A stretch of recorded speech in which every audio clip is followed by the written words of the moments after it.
This is Holy Wreckage, where we stop pretending our lives were neat and start telling the truth about what God redeemed. I'm your host, Crystal. And I'm your co-host, Tracy. Each episode features real stories of pain, faith, and transformation. We talk about the hard things and the God who never left. If you've ever wondered whether your story still has purpose, you're in the right place. Welcome to Healing Out Loud, one wreck at a time.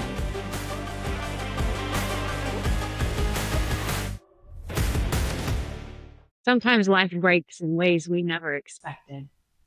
The marriage ends, the ring comes off, and suddenly we're standing in wreckage of dreams that we prayed would last forever. And for others, it's the ache of singleness, wondering if God sees you, if he's forgotten you, the desires of your heart even. But what if singleness and divorce aren't evidence of failure, but they're invitations of deeper healing and wholeness and intimacy with God?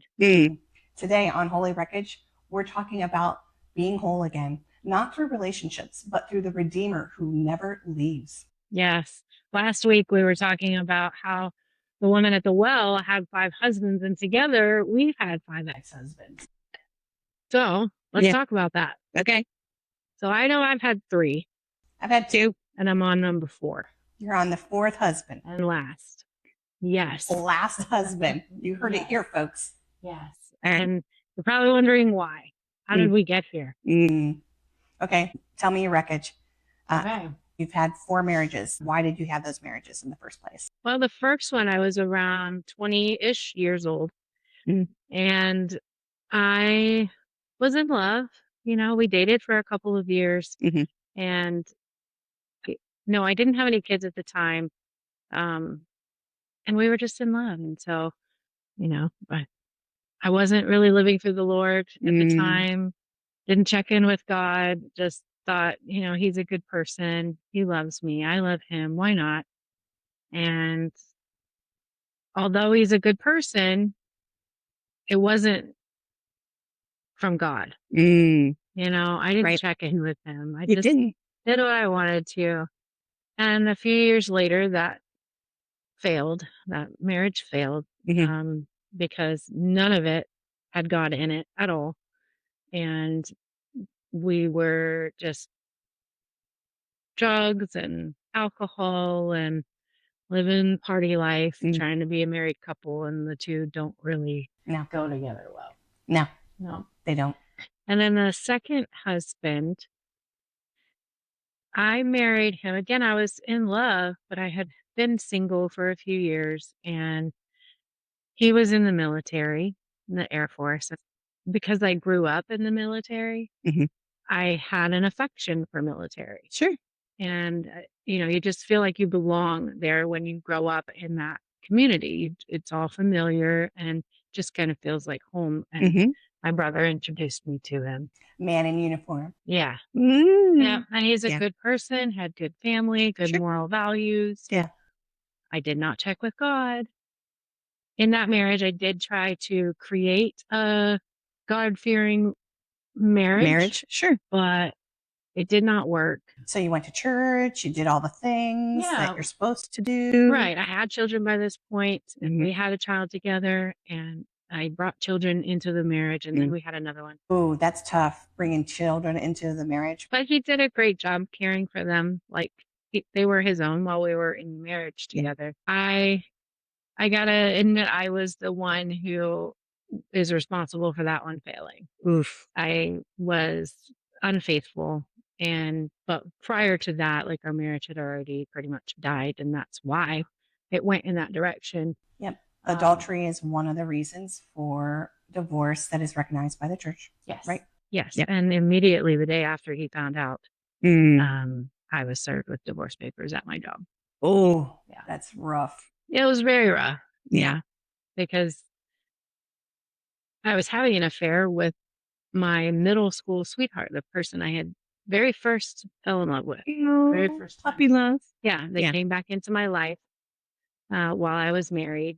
They were married too. And we were both sort of just lacking in our marriages, and we found what we were lacking. So is this husband number 3? That's it. Husband number 3. Yep. Okay. I married that one because I kind of felt like, oh, if he came back around, it must be. It must be, right? Like he was the one that got away. Yeah. Such And lies. my first heartbreak. And I had always wondered, what if? Of course. And so I had to see it through. Yeah. But we tried to go to church, tried to learn how to live a godly marriage, and we couldn't figure it It out. just wasn't working for you. Yeah. And in that marriage, both of us had our own, like I was dealing with addiction that played a part in all of these failed marriages. Oof. And Were you hiding your addiction at most times? Yes. Okay. Not in the beginning, because in the beginning they were doing it with me. And then the second husband, he was very military, do not do drugs, drink only a little. And so I went from doing harder drugs to drinking alcohol then because it was worse. Of course it was. So that's really, my second husband was when my alcohol consumption really skyrocketed. Got you. And then I would have to hide it. Eventually I was hiding.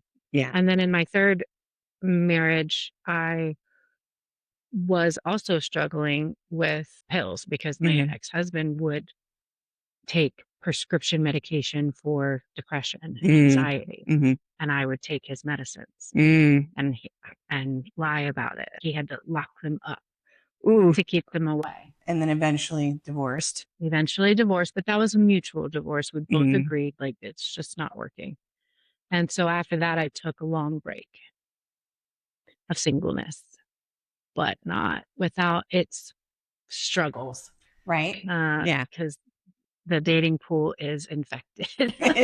Infected. There's not a lot of God-fearing people. And I'm imagining after that third husband, you found God, you relied on him, you had some moments with him and turned your life around. Like after the third one, I'm like, I know it's me. I know I'm the problem. You're the common denominator. I am the problem. Not saying that they didn't have their responsibilities as well, but I for sure was not owning up to mine, and I was not changing my behaviors. And so I just took a long time because I didn't, if I ever got married again, I didn't want it to end in divorce. I never expected it to end in divorce. When you get married, you think it's going to be forever. Right. Nobody gets married to get divorced. Right. And I'm on number 4. But so far, when I've gotten to where I'm at, like I'm a few years in with my husband, by this time, divorce was already on the table. Wow. In all of the other relationships. But this one, it's really not on the table. Like, we're going to figure it out. God is number 1. He's front and center.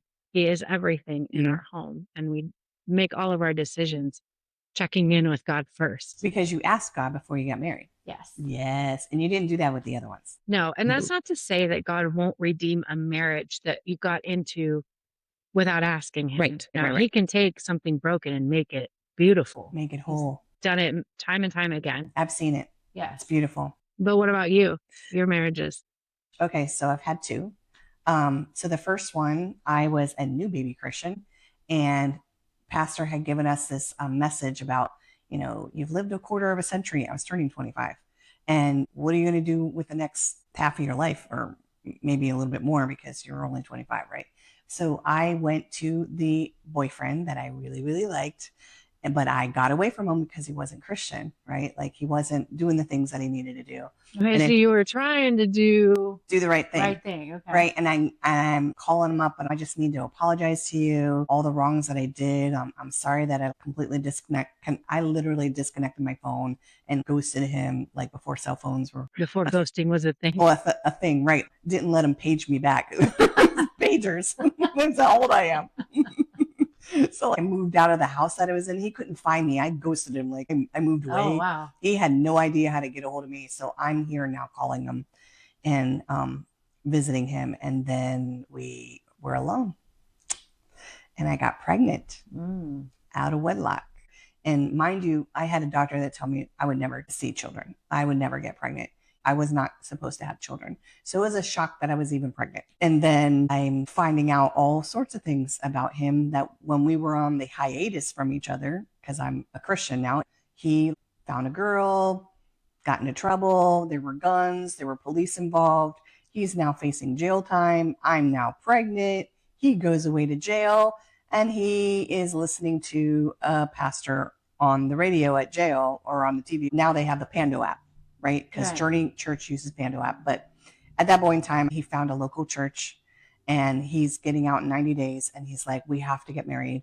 We're not bringing this child into the world without being married and without going to church. So he was the one pushing to go to church and coming around to God. And at this point, I'm like, God, how could you let this happen to me? Instead of taking the responsibility for myself, saying, I did it, right? Because I'm a new baby Christian and I love God. I want to be with God, but I'm not completely falling in line with what he wanted me to do. Because having sex isn't the sin. We talked about this before. Sex is what God created us to do. Right. It's when you do it out of alignment, which I did. I wasn't married. I had sex before marriage, and then I found myself pregnant. And I didn't want to give her up for adoption, and I didn't want to do that. And so I thought it was my duty to marry him. And so I didn't really check with God because he says God's like, let's go get married. And I'm like, okay. So that was the only time in our relationship that he showed leadership. After we got married, no leadership. And not only no leadership, but he was lost. He was a lost man and looked to me for leadership. So I had to be the spiritual leader. I had to make sure all the bills were paid. I had to check up on him because he wouldn't come home until 2 a.m.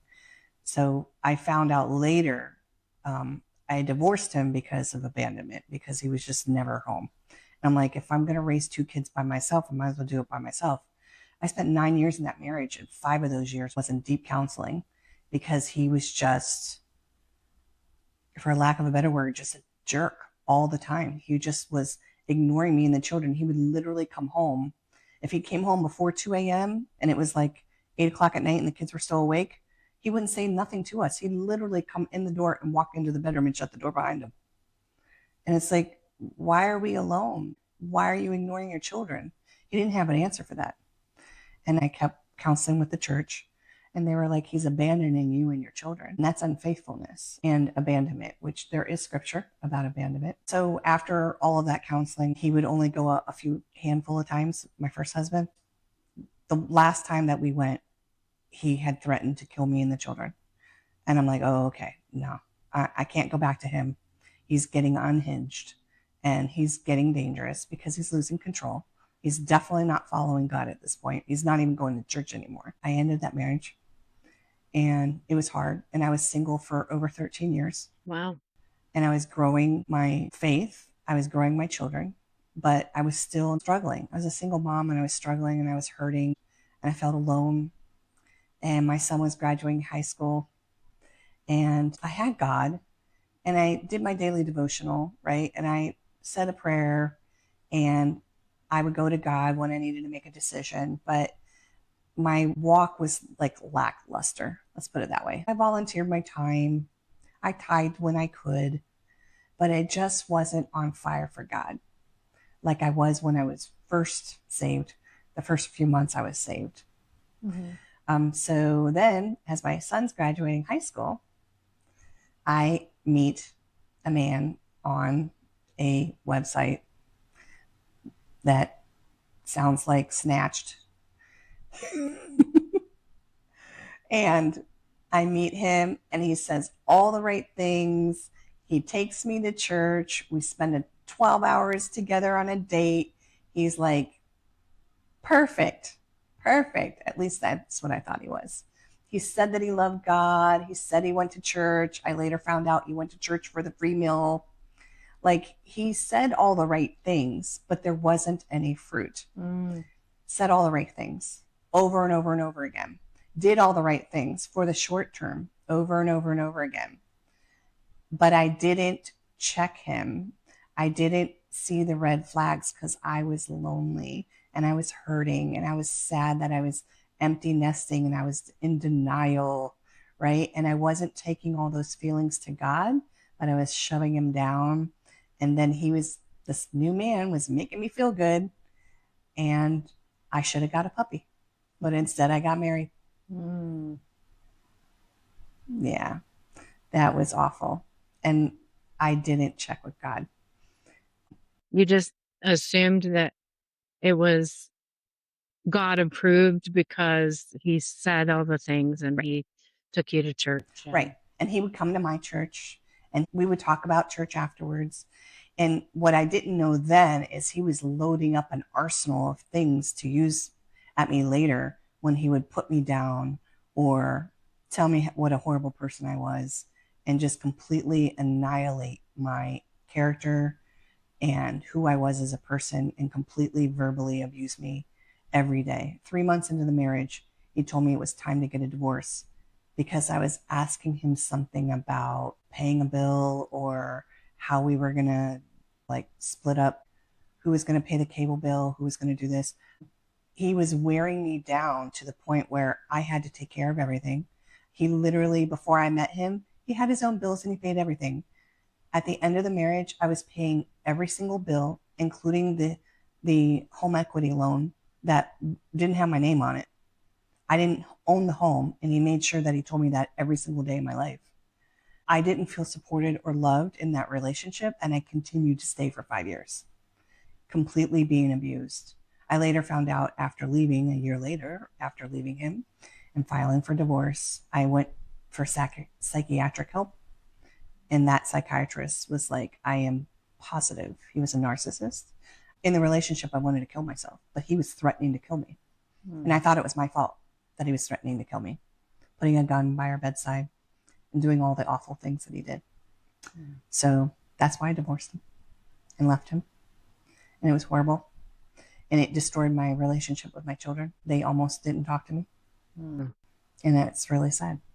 I allowed it to get that far. You mentioned the violence that came with narcissism. I don't want to just gloss over that because I too have been a victim of violence due to narcissism, and it's so devastating to come back from.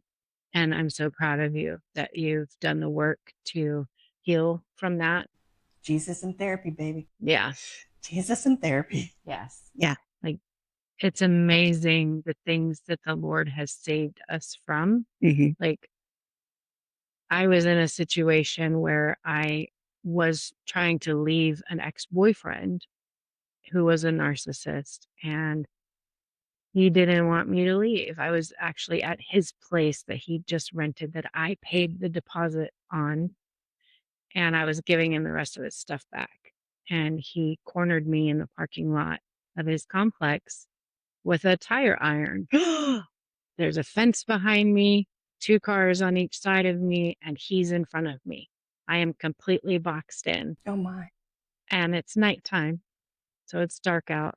But thank God he had people in that parking lot. These like 3 guys came walking by to their car, and I see them and I just yell help.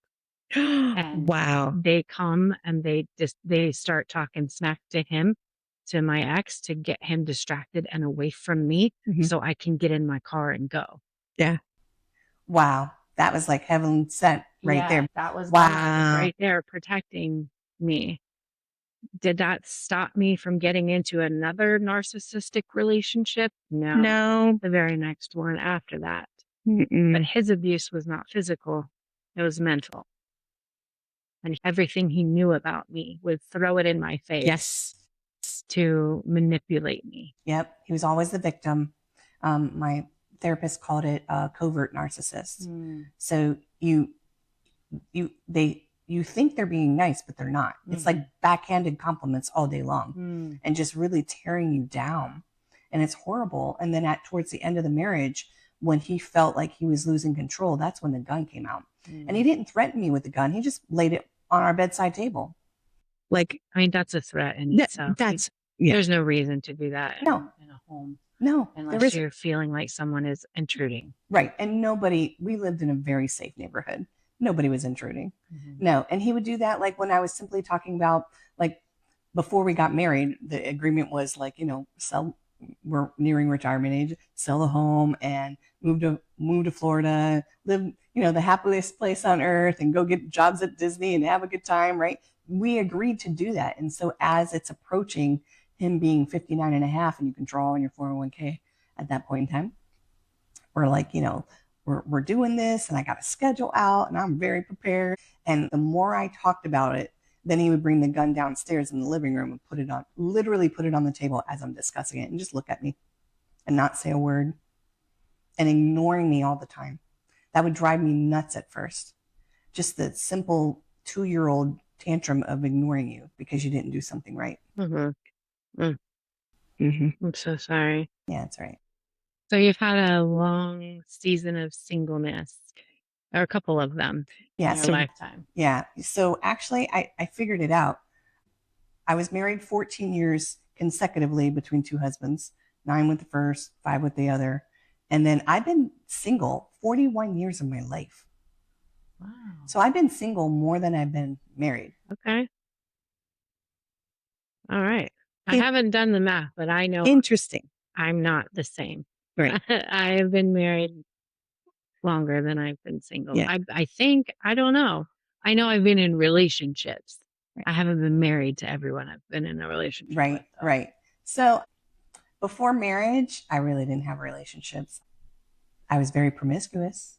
I had lots of partners, like a lot. My girlfriends would be like, "You're like a dude. How can you do that? How can you like be with somebody and then like just literally get up and get your clothes on and walk out the door?" That was me. I didn't care. As soon as he was done, you can go now. Like, or as soon as I was done, okay, you can go. I don't care about you. I just was evil. But in my singleness now, I'm not that way. And I'm God's daughter. I'm a daughter of a king, and a daughter wants to obey her father, my father God. I'm obeying him by being single. And in my singleness, I'm able to serve him more because I don't have to report to a husband. I don't have to submit to a husband. I'm so glad you mentioned submit, because that word has been a thorn in my side for, well, it's not anymore, but it was. And I think that's a big reason why my marriages failed, is because I did not understand the scripture. I believe it's Colossians 3:8, where it says, "Wives, submit to your husband." Okay, so what is submission? It's not allowing someone to have power or control over you. It's not thinking I'm always right. That's good. It's thinking that maybe they're onto something and I should listen to them because they're not saying it because they're trying to hurt me. If they are living for the Lord, that's key. If they are living for the Lord and God is number one in their life, they're not going to be hurting me. And I can submit to a man who loves God first, Right. before me. I cannot submit to a man who does not. Right. That wants to abuse you or control you, Right. or always be right, Right. or abandon you or leave you or abuse you. Yes, that's not submission. It's not having control over me. It's not telling me what to do, giving me rules and things like that. It's serving me, guiding me, helping me. It's a partnership. Yes. Neither one of us are really above the other, but 2 people can't lead at the same time. Right. One person has to lead, and God has chosen the man to be that person. When I met my husband, I knew from the very first meeting that he was a man of God. When I told him, that I work in ministry, his eyes lit up. And like what you said, your ex-husband would go to church and he would say the things, but only short term. Right. My current husband would go to church and then do what they said you should do. Like, whatever message you learn on Sunday, he would implement that in his life throughout the week. Yeah. And he would make sure that I am implementing it too. He prays with me. He prays for me. Oh, I would cry and cry and cry with my second husband to pray with me, and he wouldn't do it. He did it 3 times, and then that was it. He had enough of it. It was, "Oh, are you really going to do this now? I'm too tired." Whatever he was saying, whatever excuse it was for the day. And it got to a point where I was sad. Yeah. Yeah, so I didn't do it. But tell me more about your lovely marriage. Well, I'd been through enough of marriage and divorce that I knew kind of what not to do. Right. And I knew what I had done before didn't work. Mm-hmm. And I knew what the Bible said. Mm. At this point, like I'm all in on Jesus. I'm working in ministry, very changed. Mm. And so I knew in order for someone to bring me out of my singleness that I was happy in, that it would take an act of God. And I didn't meet him on a website. I met him, I call it in the wild, at a child's birthday party in like the most innocent way. And through friends? yes, a mutual friend, Right. their daughter had a birthday. Yeah. And so I told him one day, I said, "You are my Boaz." I don't think he understood it at the moment. Right. But I bought him a Bible and I put the ribbon on the story of Ruth and Boaz for him. So now he knows. That's so sweet. And I told him, before we got married, to let him know that I'm really considering you seriously for long term. I said, in my previous relationships, I really had a hard time being led by the other person because I didn't feel confident in their decision making. I felt like I could make better decisions for myself than they could. Right. But I don't feel that with you. I feel like you can make better decisions for me in my life than I am making for myself. And that was based on his actions and behaviors in his own life. So you trusted him. That's based on his behaviors, not what he said, right? Not what his friends said, but I spent some time evaluating who he is. Does he line up with what scripture says a husband should be? Right. And that's called his fruit. He was showing you his fruit. Yes.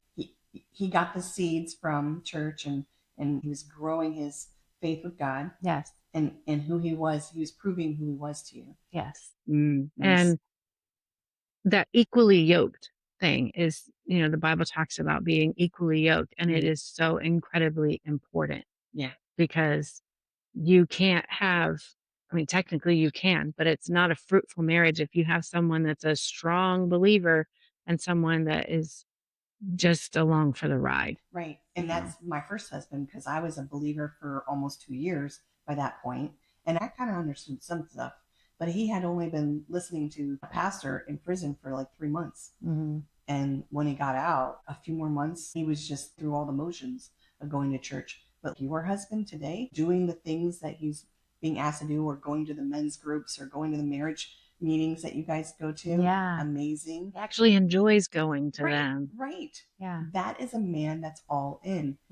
Thank you for sharing me so much about your amazing marriage that you have now. And I'm so grateful that you have found God first, because you did this first with God, and now you're together. Yes. So we've shared a lot about our stories of our marriages and in our time of singleness.